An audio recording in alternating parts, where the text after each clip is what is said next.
طبعا انا مبسوطه جدا ان المتابعين عندي على زهرة مصر حاسين قوي بيا وبيقدروا اللي انا بكون بمر بيه من صعاب، او بيحسوا بالوقت اللي بكون فرحانه فيه بيبان على وشي، بيحسوا بالوقت اللي بكون زعلانه فيه برضو بيبان على وشي، بيبان على عينيا.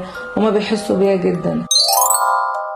الفترة الأخيرة أنا بقابل حاجات غريبة جدا، يعني الناس اللي عايزة توقفني عن الخير، الناس اللي جايبالي إغلاق لدار زهرة مصر، الناس اللي عايزين أرمي الناس دي في الشارع.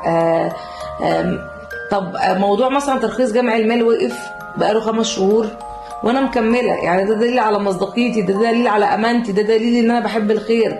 ما جيتش قلت عشان ما فيش فلوس مش هعمل، لا كملت. ولو لحد آخر نفس ما فيش فلوس، ولو لحد اخر نفس مفيش ارباح، مفيش برضو ترخيص جمع مال، انا عمري ما هرمي الناس دي في الشارع. ان شاء الله حتى لو هنزل اشتغل خدامة في البيوت عشانهم، لكن انا عمري ابدا ما هين الانسان اللي ربنا سبحانه وتعالى كرمه وحطه في احسن تقويم.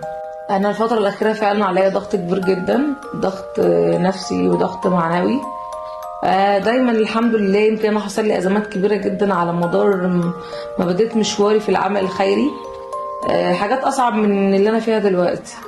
بس ممكن الانسان يتحمل يجي في وقت معين ممكن حاجه بسيطه تحصل يحس ان هو مش قادر يتحملها او مش قادر يتقبلها. فانا وصلت للمرحله دي ان انا اتحملت حاجات صعبه كتير جدا، واللي انا فيه دلوقتي يعتبر مش صعب زي اللي انا شفته قبل كده، بس من كتر ما الصعاب مرت عليا كتير بقت كل يوم بتنهك في روحي، خلتني مش قادره، خلتني تعبت. اول مره في حياتي انام في السرير يومين مش عايزه اقوم خالص، وده ما كانش بيحصل لي ابدا. دايما كنت بقاتل وبحارب اليأس، بحارب الاحباط، بحارب الكسل. لكن الفترة دي حسيت خلاص اني مش قادرة خالص. بس انا متأكدة جدا ان مع كل وقت انا ببقى تعبانة فيه او بيأس، او هو انا مش ببقى يعني مش بيأس بمعنى ان انا خلاص مش عايزه اكمل، اللي انا بتعب ببقى عندي شويه احباط، ببقى روحي تعبانه، جسدي تعبان. انا الفتره دي كمان عندي مشاكل صحيه جامده، عندي مشاكل نفسيه وصحيه، فده كله اثر في وقت واحد يعني. فانا متاكده وعندي يقين من ربنا سبحانه وتعالى ان مع كل عسر يسر، زي ما ربنا وعدنا في كتابه الكريم. فمتأكدة ان ربنا هيكون معايا، لان مش بعمل حاجة وحشة، وربنا سبحانه وتعالى هو اللي مطلع على السر بتاعي اكتر من اي حد في الدنيا.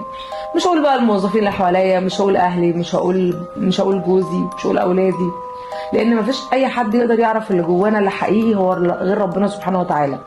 فاكيد ربنا عارف نيتي ايه وعارف اللي جوايا ايه، فاكيد ربنا هيكون معايا، وانا عندي يقين كبير جدا ان بعد الوقت ده اكيد في حاجة حلوة، يعني ربنا اكيد هيفرحني بيها ويكبر بخاطري.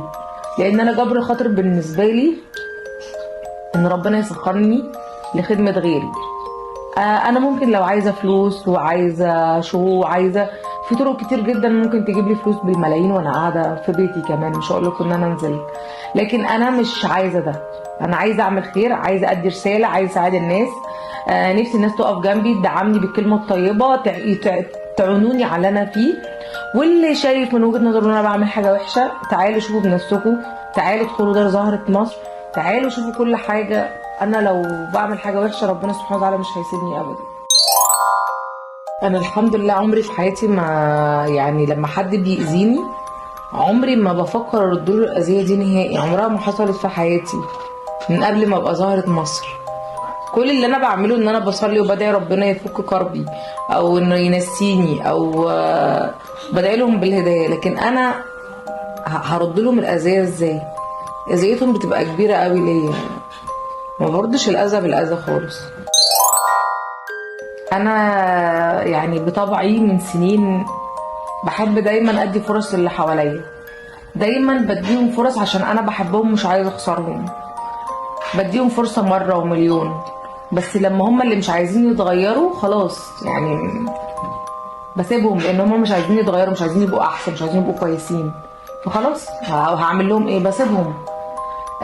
دلوقتي ما بقاش عندي طاقه ان انا ادي فرص. الاول كنت بدي فرص كتير، دلوقتي مش هقدر ان انا ابقى زي الاول، لان مع الوقت ومع الكبر ومع السن ومع الايام الانسان من كتر ما هو خد ضربات كتير قوي من الناس اللي حواليه ما بقاش قادر يدي فرص. فدلوقتي هيبقى صعب عليا ان انا ادي فرص لاني ما عنديش وقت. انا عندي شغل وعندي حياه وعندي حاجات كتير، فمش هينفع ان انا اضيع وقتي مع الفرص وان انا اهل اللي قدامي. انت كبني ادم عندك عقل، بتشتغل، بتقدر، انت كانسانه عندك عقل، بتقدري، بتفهمي اللي قدامك، يبقى المفروض يكون في تقدير. فهم ما قدروش ده، خلاص في غيرهم ما يقدر كتير. سمر نديم هي في البيت في دار زهرة مصر. يمكن انا اللي عشته في بيتي واللي انا دايما اتعودت ان انا اعمله في بيتي بطبقه هنا في دار زهرة مصر. زي ما بحب النظافه في بيتي بحب النظافه هنا في الدار. زي ما بحب سيدات القصر ريحتهم حلوه لابسين كويس. زي ما انا بحب واشوف ولادي لابسين كويس ونضاف. زي ما بحب امن ولادي بحب امن سيدات القصر. يعني هما بالنسبه لي واحد، الاتنين بالنسبه لي واحد.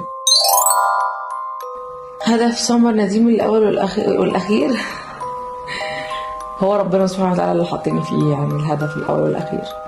انا من زمان بحب قوي اعمل خير، بحب قوي اتقن عملي، بحب اساعد الناس، بحب اخدمهم بايديا.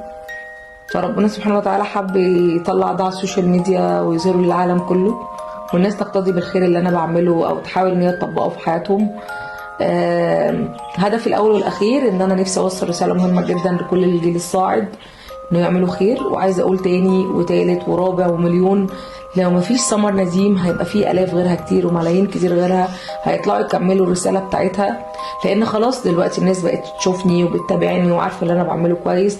في ناس كتير حبت اللي انا بعمله وفي ناس كتير نفسها تعمل اللي انا بعمله، فهم مش هيسكتوا، هيكملوا المسيره دي من بعدي. وعايزه اقول كمان يعني انا شفت ده من دلوقتي كمان خلاص على السوشيال ميديا. يمكن انا عملت لكذا بيدج عندي شير على الصفحه عندي. ناس بتنزل تشوف الناس اللي مشردين في الشارع ويحلقوا لهم شعرهم ويسرحوهم ويحموهم. شفت ناس بتحاول تعمل استغاثات للجهات المختصة عشان الحالات اللي في الشارع. يعني في كتير سمر نديم في كل مكان، طبعا بشكرهم جدا ويا رب رسالتي توصل اكتر واكتر. وهو ده هدفي الاول والاخير، الناس تعمل خير، رسالتي توصل للجيل الصاعد. وانا بقول ان هي وصلت، وشكرا من كل قلبي لكل حد بيطبق الخير زي ما قال الكتاب. يمكن حتى اقرب الناس اللي هي فاكرين ان انا مليونيره. الناس فاكره ان سمر دي عندها فيلل وعربيات ومكنزه وعندها فلوس. طب ما تعملوا استعلامات على حساب البنكي، طب ما تعملوا استعلامات على الاملاك، شوف انا عندي املاك ايه. انتوا هتلاقيني واخده شقه من 2016 اللي هي الاسكان الاجتماعي، وكان ده اكبر احلام حياتي بالنسبه لي، يعني اكتر حلم في حياتي يعني. والحمد لله اي حاجه انا وصلت لها كان بمجهودي، يعني من قبل ما ابقى زهرة مصر. يعني انا تعبت كتير في حياتي عشان اقدر اوفر حاجه ليا اعيش فيها. يعني مش عايشه في فيلا، ما عنديش عربيه اخر موديل. انا كان عندي شقه من قبل ما ابقى زهرة مصر، وبعتها عشان اجيب العربيه اللي انتوا بتشوفوني كل شويه راكباها وبنزل انقذ بيها الحالات. كان عندي شقه في عين شمس في نفس البيت اللي عملت فيه مقر مؤسسه عين شمس، في البيت بتاع بابا وماما اللي هم عايشين فيه. بابا كان جايب لي الشقه دي. الشقه دي انا بعتها من قبل ما ابقى زهرة مصر بحوالي 130,000 جنيه او 120,000 جنيه، مش فاكره بالظبط. ومعايا العقد بتاعها بعقد البيع. لما بعت الشقه دي من كام بقى؟ من سنه 2017، شوفوا من كام سنه. بعتها علشان اجيب العربيه اللي انتوا شايفيني راكبينها وهي ما زالت معايا بقالها شوفوا كام سنه.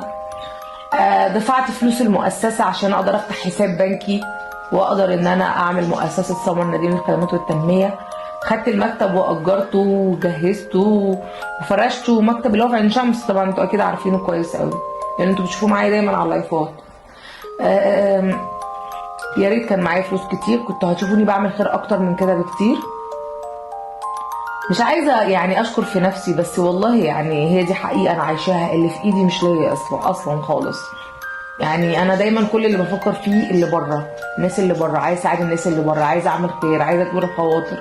قليل جدا لو فكرت في نفسي في حاجه، وده بيبقى بسبب ضغط اهلي عليا، ان انا ما بشوفش نفسي، ان انا ازاي مش عامله لنفسي حساب، ازاي مش عامله لنفسي شهادات، ازاي مش عامله لنفسي مستقبل، ازاي مش جايبه عربيه جديده، ازاي مش عندي فيلا. كل ده انا بسمعه من اقرب الناس ليا كل يوم، وبرضه ما بيأثرش فيا.